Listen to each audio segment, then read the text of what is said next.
Hola, muy buenos días tengan todos ustedes. Mi nombre es Víctor Javier y tengo el placer de estar en esta mañana con ustedes.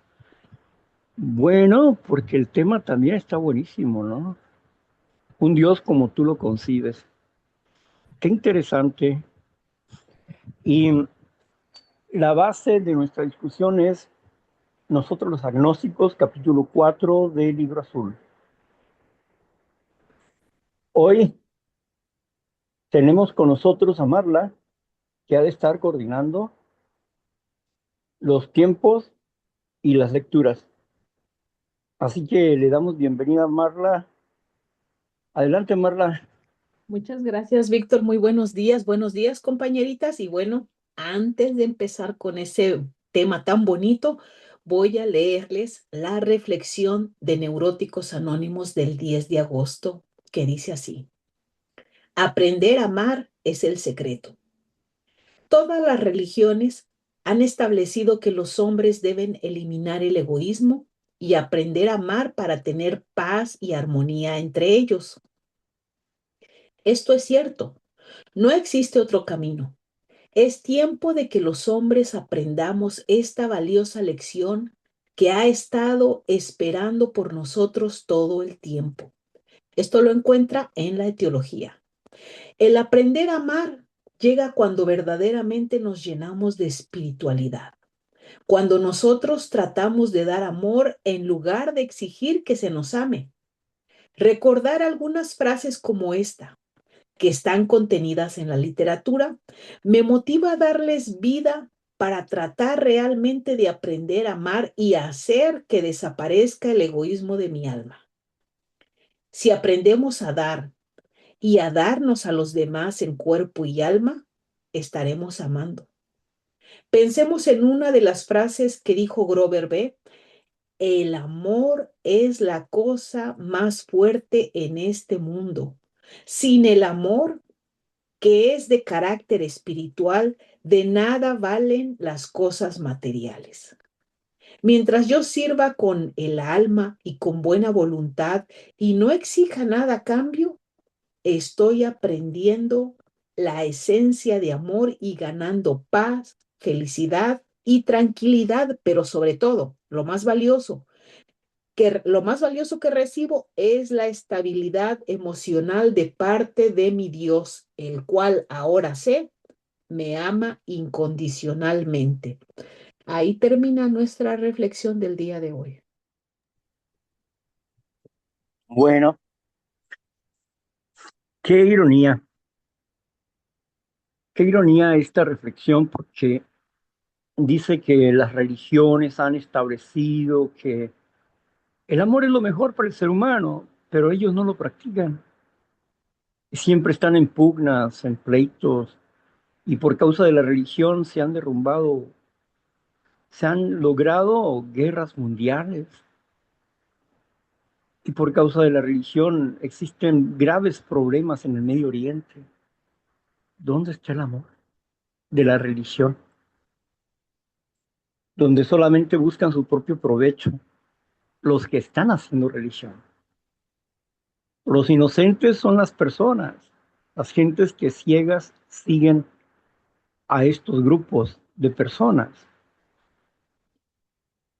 Pero si hay algo básico, importante, que es realidad, que hay que aprender a desarrollar el amor en nosotros mismos, pero no puede ser un amor poético. Necesita de ir más allá de un poema, de una canción o de una palabra.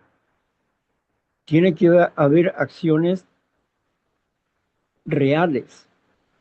Como dijo el apóstol Pablo, un amor fraterno no fingido. Pablo hablaba de esto como un amor fraterno no fingido, porque es lo que sucede en el mundo.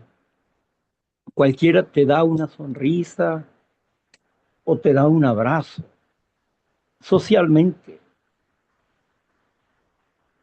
Pero cuando hablamos de amistad, cuando hablamos de amigos de profundidad, es donde está una preocupación, si no exagerada, pero una preocupación que nos ayuda a pretender encontrar una respuesta para la otra persona. Un amor donde ve el riesgo, el peligro del otro y procura que el otro no se vaya al barranco. Sin embargo, cada día nuestro mundo está más lleno de egoísmo, más concentrado en sí mismo y en sus propias teorías.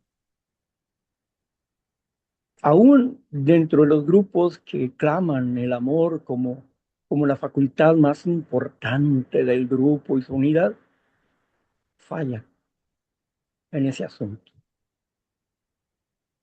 Pero nosotros no vamos a debilitarnos porque otros fallan. Nosotros tenemos que desarrollar el amor a Dios, que es la fuente principal que me va a ayudar para vencer lo que yo no puedo vencer en mí, el que me va a dar la sabiduría y el poder para lograrlo. Hoy estuve desde las 2 de la mañana trabajando en lo que me agrada hacer. Y, y estaba viendo cómo la inspiración de Dios va apareciendo en cuanto empiezo a trabajar con la palabra. Y me va ayudando a colocar cosas aquí, quitando cosas acá, arreglando esto aquí, etcétera,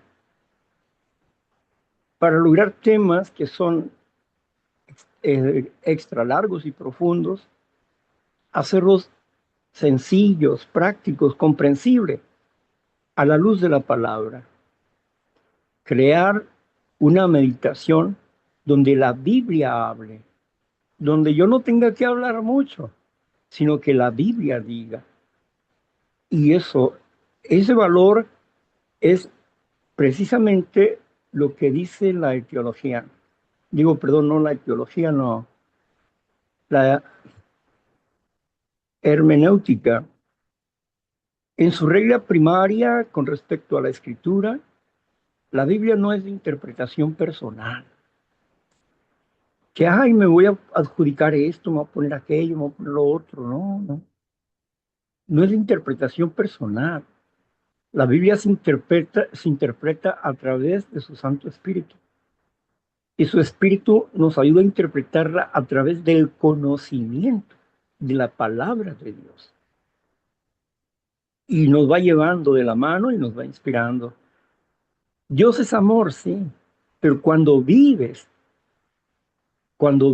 en el amor de Dios, cuando eres capaz de sacrificarte tiempo, dinero, esfuerzo, dar tu vida para compartir lo que a ti te ha ayudado a comprender a un Dios amoroso, para definir el proyecto, el plan de Dios en palabras breves, cortas, en versículos claves, donde las personas puedan ver con, con toda sinceridad lo que la Biblia dice. Eso es amor, porque la palabra, toda palabra que sale de la boca de Dios es pan de vida, es amor. Y si estamos en Dios, podemos ser pacientes y dar amor. Gracias. Muchas gracias, Víctor. Gracias por esa reflexión. Y bueno, ahora sí, vamos a pasar con el tema. Así es de que permítanme exponerlo en la pantalla.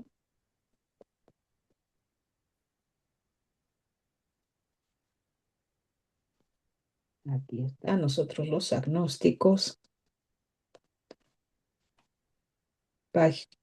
página 55. Dice así: en este libro leerás algo sobre la experiencia de un individuo que creía ser ateo. Su historia es tan interesante que vale la pena contar parte de ella ahora. El cambio que se operó en su corazón fue dramático, convincente y conmovedor. Nuestro amigo era hijo de un ministro religioso.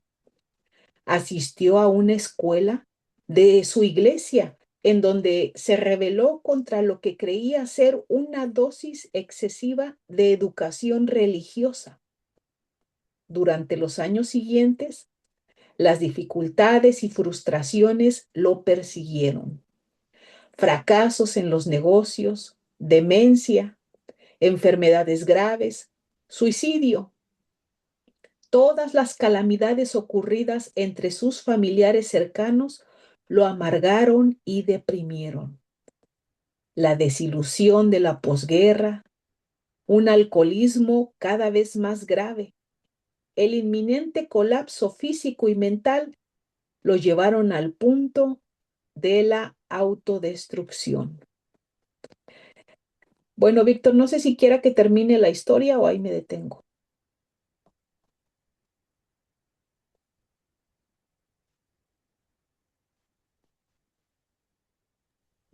Voy a seguirle. Ok. Sigue adelante.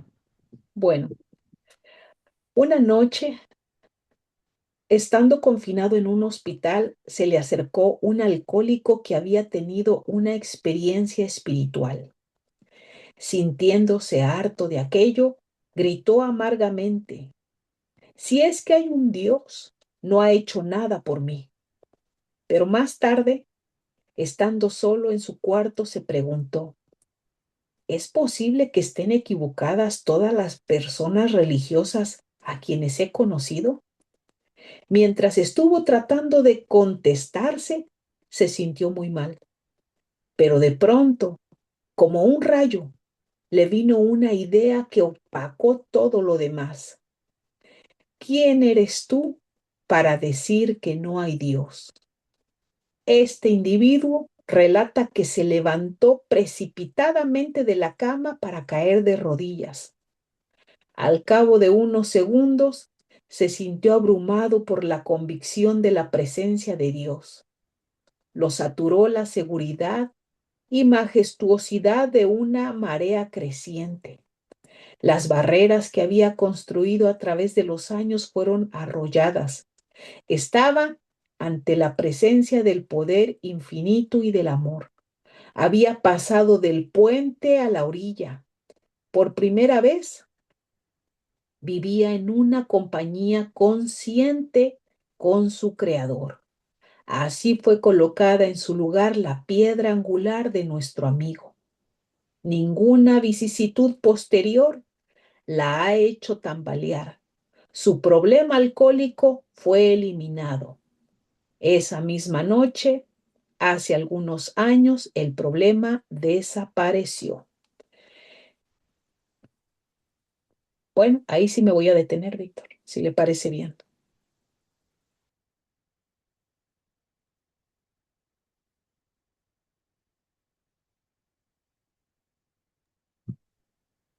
Le pongo la huella, no quiere hablar. Bueno,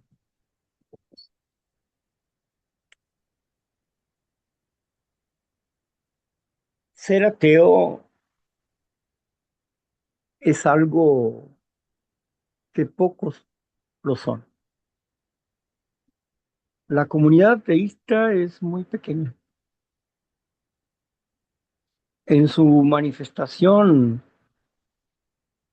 y en su discusión doctrinal se debe de tener una gran fe en la ciencia y en la historia. Platicando con alguien con referencia a la historia, me decía, es que la teología común dice esto y la historia dice esto. Pero entendamos lo siguiente, la teología común que ha creado las religiones comunes no han tenido éxito.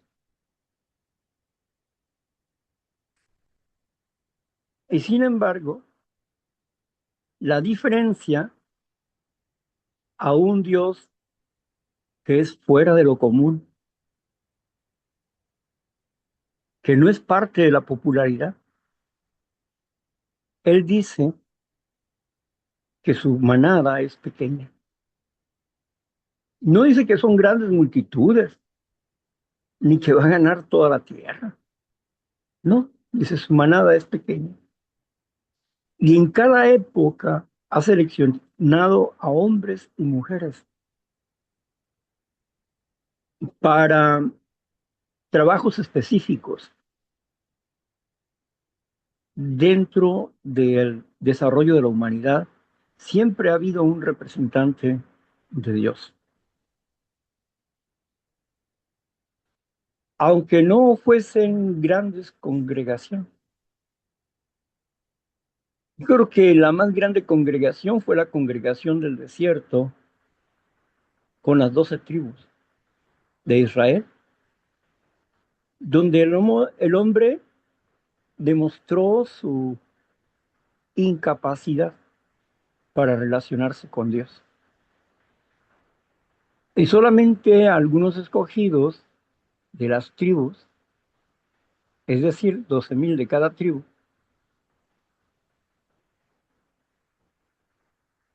son los que salen adelante. Y 12,000 entre millones, pues es muy poquito. La religión que predica que Dios, su Dios, como ellos lo conciben, está salvando al mundo, va a salvar a todo el mundo, como ellos lo expresan, arrepiéntete o te vas al infierno o al cielo. No hay más que eso. Los que promulgan esas teorías, esas teologías, no se dan cuenta que su Dios ha perdido la batalla. Porque mayor es el mal que el bien.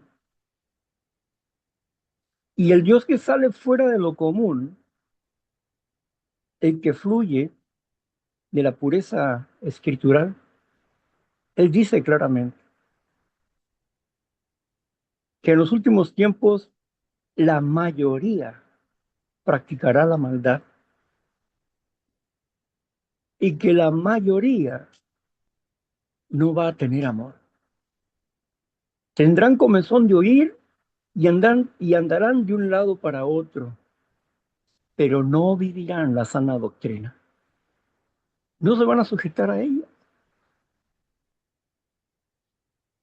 Pero él quiere anunciar su programa como testimonio a todas las naciones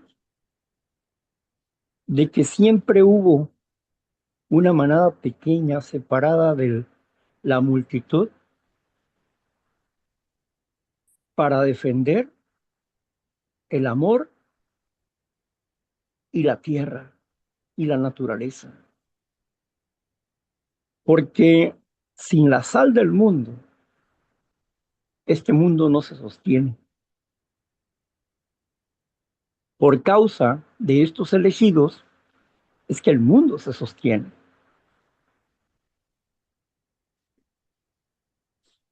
Así lo expresa ese Dios. Y él no se ha equivocado, porque él conoce y tiene un plan maestro para salvar al mundo, pero no todos en este momento. Ser ateo significa negar la existencia de Dios, negar la inteligencia que existe en la naturaleza, en la química, en nuestro propio cuerpo. ¿Cómo puede explicar un ateo el ADN? Se necesitan 4 elementos fundamentales para dar inicio a la vida y aunque lo sepan, no los pueden reunir para dar vida. No pueden generar vida. Quienes generan la vida es la naturaleza que Dios creó Han manipulado los genes, han manipulado la naturaleza en muchas formas, pero solo para su propio mal y confusión, para su devaloración moral y para su autodestrucción, siguiendo sus propios deseos, jugando a ser Dios. Y digo jugando porque los niños juegan a ser papás y no lo son, y son débiles. Profesando ser sabios se hicieron necios, porque no tomaron en cuenta a Dios en sus vidas. Y Dios los ha condenado a una mente reprobada para que hagan lo que no es conveniente y encuentren su propia destrucción, porque aborrecen a Dios con sus actos. Pero cuando las personas religiosas están en condiciones equivocadas, en instrucciones equivocadas, no se dan cuenta que están en contra de Dios, que sus prácticas las apartan de Dios, que no las unifican al Dios vivo, sino las apartan de Dios. Las propias religiones las apartan de Dios. ¿Por qué? Porque la mentira del ángel que se viste como ángel de luz, pero es un ángel de tinieblas, está ahí, con muchos ministros que son lobos rapaces, asesinos espirituales. Ahí está, llevando a la mayoría de la humanidad al caos, al desorden, a la destrucción.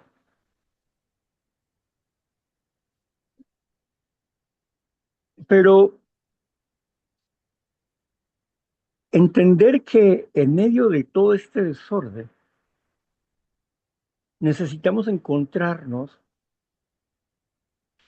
con un punto donde ya nuestra intelectualidad ya no tiene más argumentos y donde la realidad lo rebasa. Como decía aquí en el relato, la persona se separó de su religión, a lo mejor hizo bien, y entonces se dio cuenta también que por el otro lado de la moneda estaba viendo un sinnúmero de desgracias en su familia, que no dijo que su familia era religiosa, en su familia, un mundo de desgracias. Y esto lo desilusionó aún más. Se escondió en su intelectualidad y al final vivía frustrado, frustrado con las cosas externas, la guerra, los problemas mundiales, los problemas de familia, vivía frustrado. En otras palabras, no sabía cómo vivir y no sabía cómo enfrentarse a la vida, ni tenía las herramientas para hacerlo. La experiencia de decir, si hay un Dios que se manifieste, un reto de tal magnitud puede ser que muchos lo hagan, pero no todos tienen una impresión. No todos se les ilumina la mente o el cuarto, pero este hombre sí, ¿verdad? Se quebrantó, dobló sus rodillas, pero era quien le estaba predicando al otro, al ateo. Bill W. estaba hablando con otro individuo que estaba ahí, el de la historia. Y, y habla de su experiencia, cómo cayó, se derrumbó y empezó a adorar a Dios. a su Dios como lo comprendía en ese momento, ¿no? Y aunque en su relato parece completamente seguro, la realidad es que no fue así. Se sintió inseguro. Se sintió inseguro a tal grado de que se preguntó qué estará pasando. ¿Acaso no pasaría por su mente, no serán los medicamentos que he estado tomando? ¿No será una alucina este? Y por eso preguntó a la ciencia, representada por Silworth, el médico que luchaba contra el alcoholismo y que había descubierto algunas cosas importantes en cada experiencia que tuvo con los alcohólicos. Y acá, cuando Bill le pregunta, el médico se queda observándolo y admite su ignorancia. No sé, yo no puedo comprender ese fenómeno ni te lo puedo explicar, pero lo único que sé es que muchas personas se han aferrado a eso y han logrado vencer. Esas palabras de la medicina, esa humildad del doctor que no le argumenta sobre las situaciones del medicamento, sobre su situación psíquica, no, no, sino que le afirma en lo que esta persona necesita para continuar adelante. En su humildad, el médico declara, soy ignorante, no lo entiendo, pero he visto otros casos que se han aferrado a estas cosas y no vuelven atrás. Esa sí era una verdadera esperanza viniendo de un médico que había tratado a muchas personas y estaba dando testimonio sobre que en lo que la medicina no podía hacer por un alcohólico, lo podía hacer una experiencia espiritual. Ese es un buen comienzo. Pero la gran mayoría no vive una experiencia espiritual o un despertar del espíritu, sino que tienen que vivir a través de un proceso de reeducación mental. Cuando llega ese hálito, esa fuerza, ese poder, nadie te rompe, nadie te aparta. Es como si fuera la fuente de tu vida, tu propio corazón. No te apartan de tu experiencia, ni te quitan la esperanza, ni te quitan el valor, porque ni la esperanza ni el valor es de ellos, es de Dios en nuestros corazones. Y eso marca una fundamental diferencia en nuestra fe, en el desarrollo de nuestras vidas. Continuamos.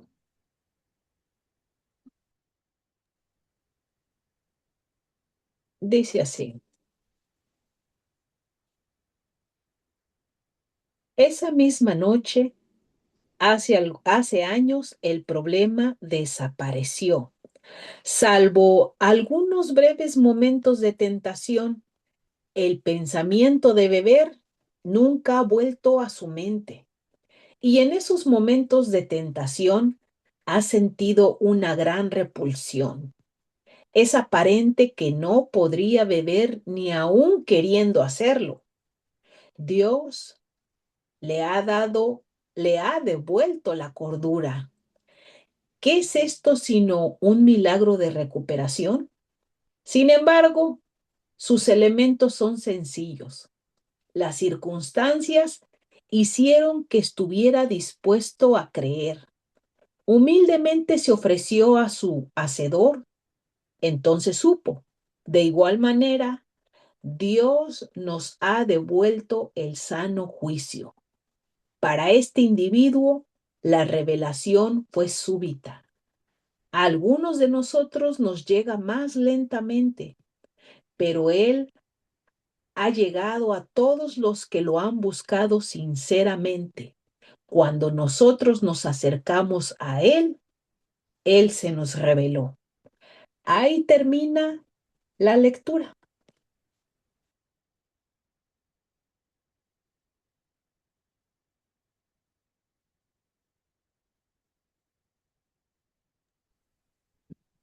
Bien, dice Santiago 4:8, acércate a mí y yo me acercaré a ti, dice Dios. Y luego enmarca, limpia, límpiate de tus obsesiones. Límpiate de todo aquello que estorba nuestra relación.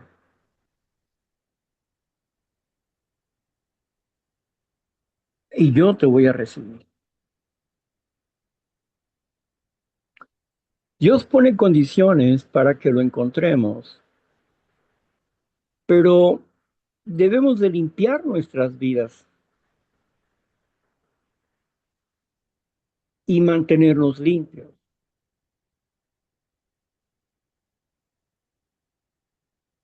Dios promete apoyarnos en la lucha, pero necesitamos dar el segundo paso porque Él ya dio el primero. Vengan a mí los que están cargados y cansados, yo los haré descansar. Vengan y estemos a cuentas y borraré todos sus pecados.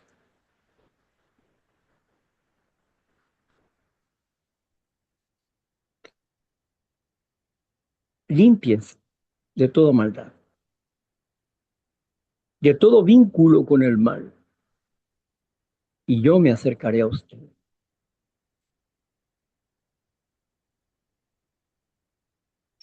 Por eso comprendemos que de alguna forma Dios eligió los corazones de los 11 apóstoles que iban a permanecer hasta el final. Y escogió un corazón débil, fluctuante, dudoso, el cual no iba a permanecer, porque Él lo escogió.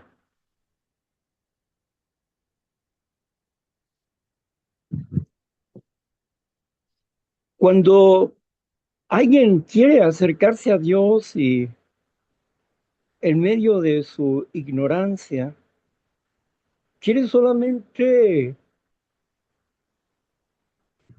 levantar un cántico, una oración, cosas así que emocionalmente le impresionan, pero su razón no cambia.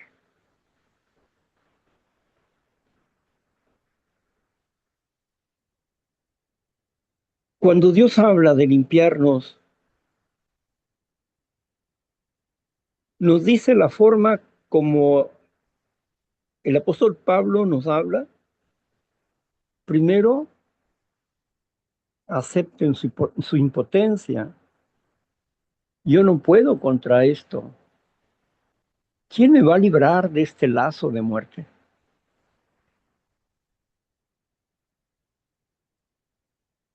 Gracias doy al Padre por Jesucristo, que murió y me amó.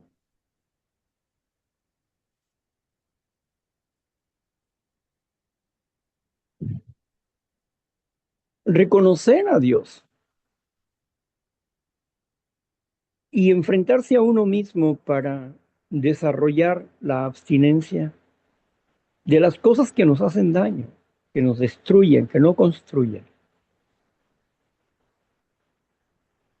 para liberarnos del adulterio, la mentira, el robo, la codicia, la avaricia,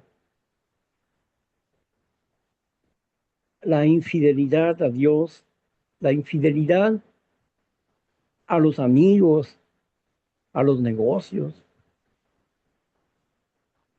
Eliminar estas acciones y principalmente romper con el engaño interior, donde la serpiente ha puesto sus huevecillos y se han multiplicado en la mente humana. Cada concepto errado es un huevo de la serpiente. Cada memoria de reacción es una serpiente que fue incubada por ese huevo que dejó la serpiente. Un huevo de resentimiento, de odio, de rencor, de frustración, conmiseración, de miedo, vergüenza. Y la serpiente reacciona. Reacciona porque está en su cueva y defiende la maldad existente en el corazón humano. Y tener que romper con esa serpiente, tener que matarla, tener que cambiar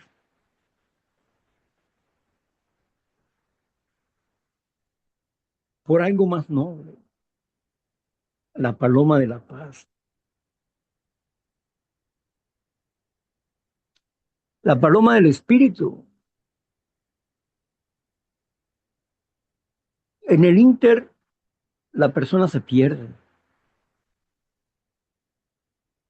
porque no sabe cómo usar las herramientas que Dios les ha dado para la liberación de su propia estructura emocional de índole espiritual.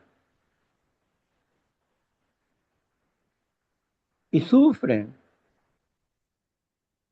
cuando están tratando de cambiar, cuando deberían de estar contentos porque hoy tienen una herramienta de trabajo. Y todo aquel que va a trabajar, si no tiene momentos de cansancio, de dificultad, de problemas dentro del trabajo, entonces, ¿qué está haciendo?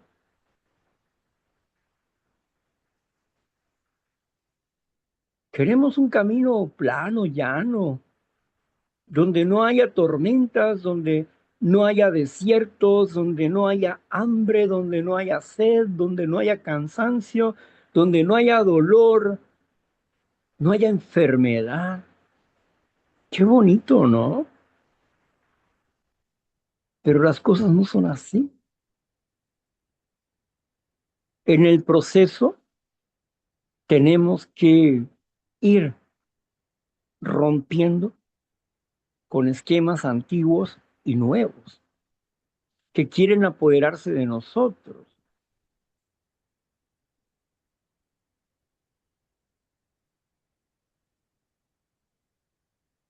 La perversidad asedia al hombre y la única fuente de seguridad que tenemos es el desarrollar el carácter de Dios y apegarnos a su palabra.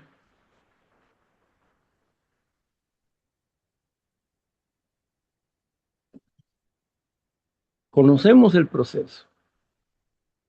Sabemos que el objetivo es la humildad. Sabemos que cuesta ser humilde cuando se es altivo, cuando se es orgulloso. Dime cuánto te duele cambiar y te voy a decir cuán orgulloso y altivo eres. Dime cuánto te quejas y te voy a decir lo malagradecido que eres. Porque hoy deberías de estar de fiesta, porque tienes una herramienta que te va a transformar, que te va a hacer diferente, aunque por el momento tengas que pagar con el dolor para ser más fuerte mañana, para ser más libre mañana, para emanciparte, ser libre, para liberarte.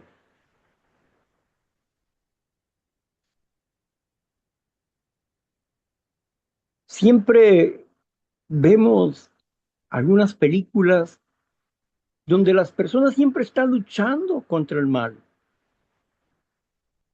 con sus padres, con sus madres, con amigos, con madrastras, con padrastros, con la pareja, con los hijos, con todo, siempre están luchando. Pero dentro de todo eso se le pone el valor de las circunstancias, de las personas que los rodean, y al final alguien sale triunfando.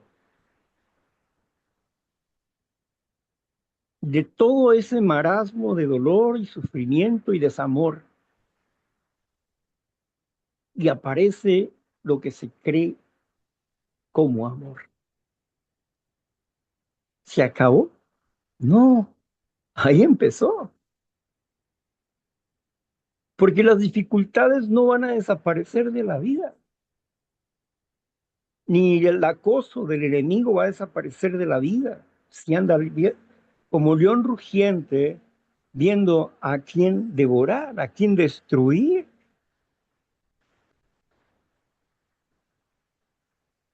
Así que necesitamos aprender a sujetarnos, pagar un precio, pagar un precio por una vida nueva, pagar un sacrificio limpio y agradable para Dios, para poder obtener una vida nueva. Pero, ¿quién puede estar dispuesto a eso? ¿Quién quiere estar dispuesto a eso? Nadie está dispuesto. Nadie está dispuesto, al menos que para salvar su vida tenga que hacerlo. Y mientras la persona no concluya de que esto es de vida o muerte, en el espíritu y en su cuerpo, no va a tener la felicidad en su lucha. Los apóstoles de Jesús pasaban por dificultades y cantaban. Alguien pasa por dificultades porque está practicando el paso 10 o el paso 4 o el 5 o el que esté practicando, pero el más duro es el paso 10. Más todavía que el cuarto, el paso 10 está más duro todavía. Más que el quinto. Es más fuerte. Y ahí es donde se encuentran con la horma de su zapato y muchos mejor corren.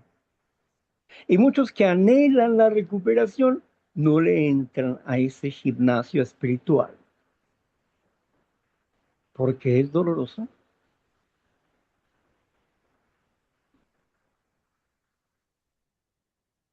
Te lo advirtió el séptimo paso, pero no lo escuchas. En vez de quejarte, canta, alaba, honra a Dios. Y si te equivocas, qué bueno que me equivoqué. Qué bueno que me equivoqué para poder enfrentarme a la vida con un nuevo inventario para saber en qué me estoy equivocando y por qué me estoy equivocando, en qué fue lo que hice mal. Porque si no me equivoco, no aprendo. Y personas con el mito de la perfección en su mente, por temor a quedar en ridículo, por temor a decir, Es cierto, soy ignorante en eso, no sé eso, discúlpame, ¿no? No tienen la humildad del doctor que admitió su realidad. No tienen la humildad del psiquiatra, Carl Jung, que admitió su impotencia para cambiar un hombre con el que estuvo trabajando por espacio de un año y le abrió la puerta de la última oportunidad, una experiencia espiritual.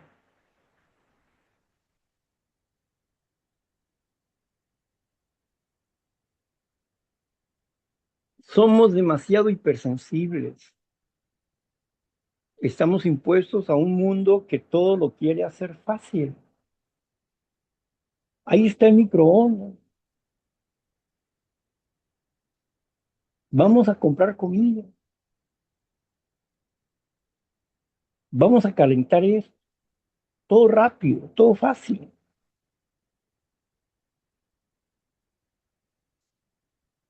Y así queremos que el mundo espiritual se acomode a nuestros deseos perezosos, intelectualmente perezosos, espiritualmente perezosos, aunque físicamente pueden ser muy activos.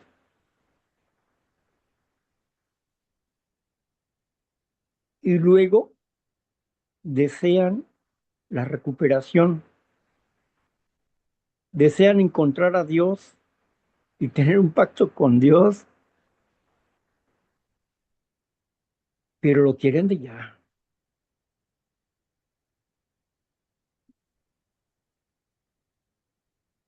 Las cosas en el mundo espiritual son de paciencia porque en el mundo espiritual no existe el tiempo. El tiempo existe aquí con nosotros porque somos finitos, porque tenemos un tiempo de comienzo y un tiempo de final, pero en el mundo espiritual no hay final, no hay final, es permanente. Ahí no hay tiempo, no existe el tiempo. Nadie lleva un reloj en la mano ahí. El único que determina las sazones, como que si estuviera haciendo un guiso, un pastel, las sazones de los tiempos, es el Padre Dios. ¿Por qué? Porque dentro de todo este horno mundial, Él va a sacar algo bueno. Porque cuando creó todas estas cosas, dijo, todo esto es bueno en gran manera, pero lo contaminó la maldad, la peste, el gusano, el asesinato, la mentira, el robo, la estafa, el fingimiento. Por eso nuestra cualidad más preciada, una de las cualidades más preciadas, es la honestidad, la honradez, hablar con claridad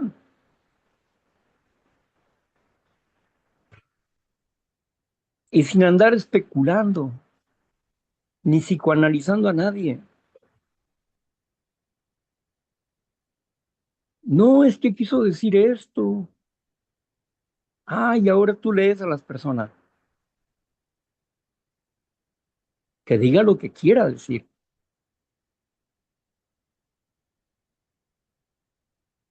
Lo más importante es lo que yo determino hacer con mi vida, no lo que las personas puedan opinar acerca de mi vida, porque desconocen el objetivo. Esa es nuestra diferencia.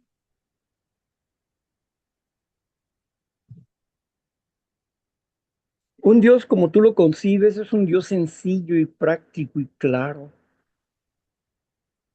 pero el humano, débil, cobarde, temeroso y al mismo tiempo soberbio, envalentonado por el poder, el prestigio, el dinero, el sexo, el orgullo, se destruye. No se construye, se destruye.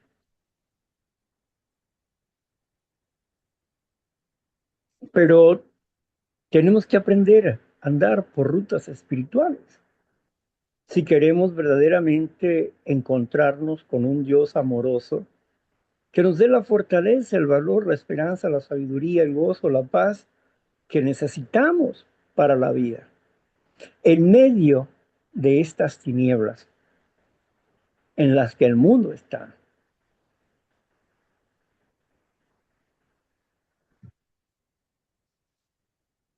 Pues bien,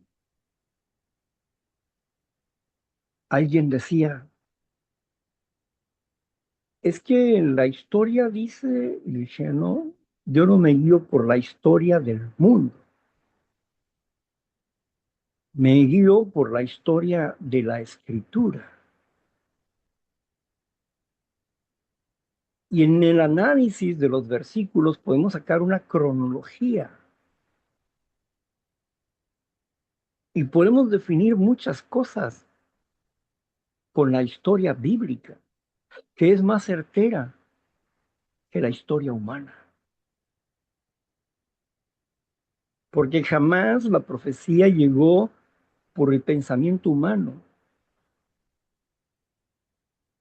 sino llegó por la inspiración que Dios les dio a aquellos hombres.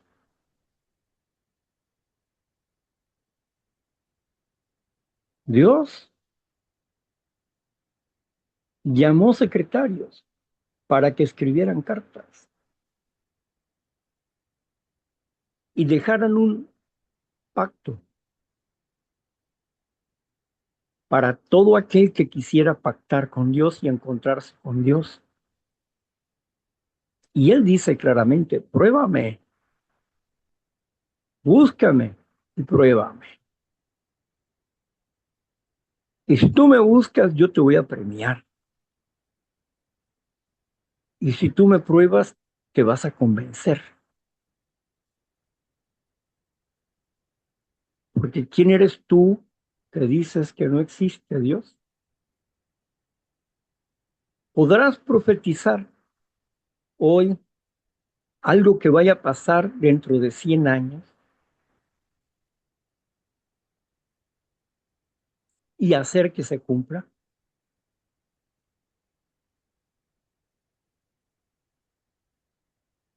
Podrás hacerlo. Podrás levantar personas a través de esos 100 años que profeticen detalles sobre lo que ha de suceder. Podrás hacerlo.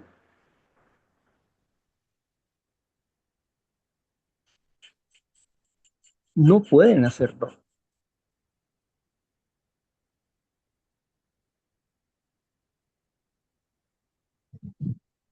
Dios reta al hombre y él dice, aquí estoy,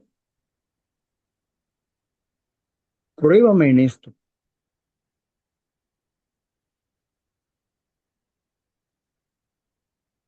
Y cuando estamos delante de él no sabemos qué hacer, ¿no?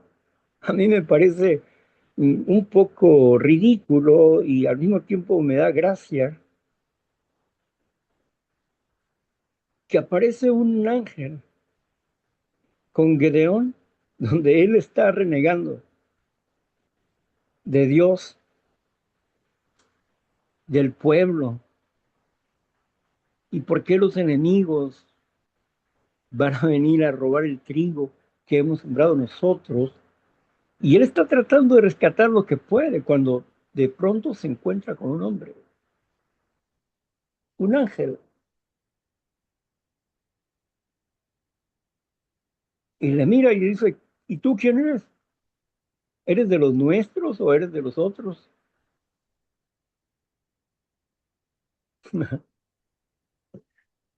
Che, O qué valentía, o qué sorpresa que no supo más que decir más que eso. ¿Nos vamos a pelear o vamos a estar juntos?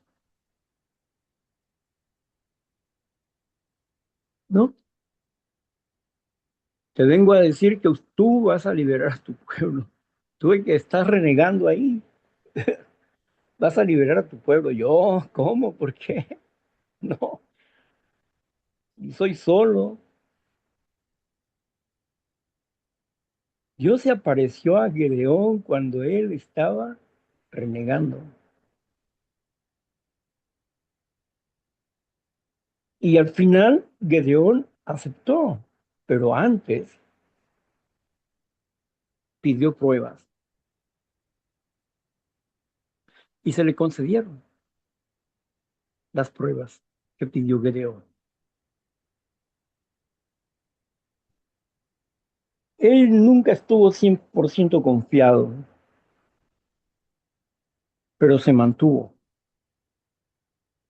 e hizo guerra con pocos hombres y ganó, porque siguió las órdenes de su Dios.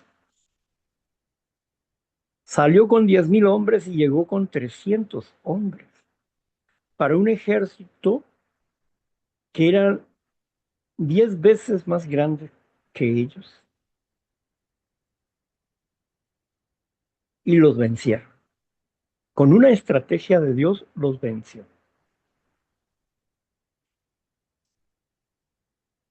Y si Dios es así, ¿no nos daría una estrategia para vencer nuestro propio mal y crecer espiritual? Sí, crecer espiritualmente. Yo sí creo, yo sí creo. Estuve hoy en 4 horas con el análisis de la escritura porque quiero desarrollar lo que prometí, las reflexiones de Foro de Libre Expresión. Y la verdad, a mí me resulta fascinante repasar todo lo que Dios me ha dado y tratar de acomodarlo de una forma sencilla y práctica, pero donde he dicho, donde abre la Biblia, no el hombre. La experiencia del hombre me podrá servir para algo, pero es poco. Pero la experiencia de Dios me sirve para algo, pero es mucho. Vale más la experiencia de Dios y su palabra que la experiencia de un hombre. Un hombre solamente es un testigo, un testimonio,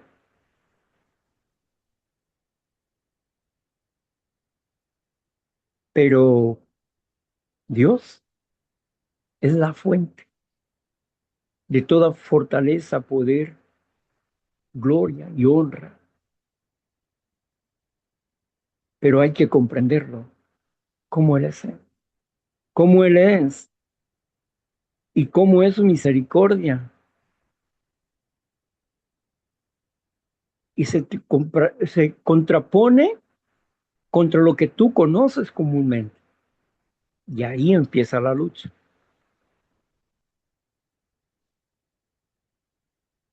Porque cuando llega la verdad, yo me tengo que vencer.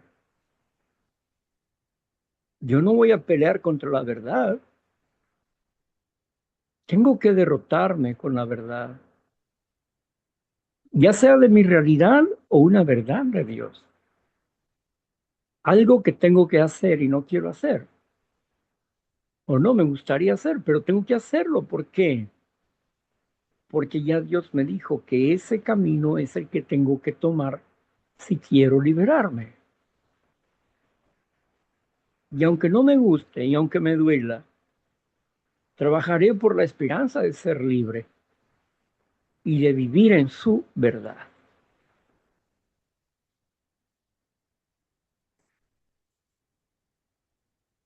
Y sé que después de que cruce ese tiempo, me dará mucho gusto haber obedecido a Dios. Un placer inconmensurable. ¡Qué maravilla! ¡Qué maravilla! Vamos a ver la hora. Marla, ¿qué horas tienes? Víctor, ya son las 9:02. Bueno, pues entonces agradezco enormemente a Dios por la oportunidad que me da de estar aquí, al Eterno Padre y a su Hijo Jesucristo, por ayudarme a mejorar mi existencia el día de hoy, en su inspiración, en su gozo y en su paz. Bendito sea su nombre. Bueno, pues vamos a finalizar aquí con esta grabación para que ustedes nos anuncien, nos digan cómo te está yendo.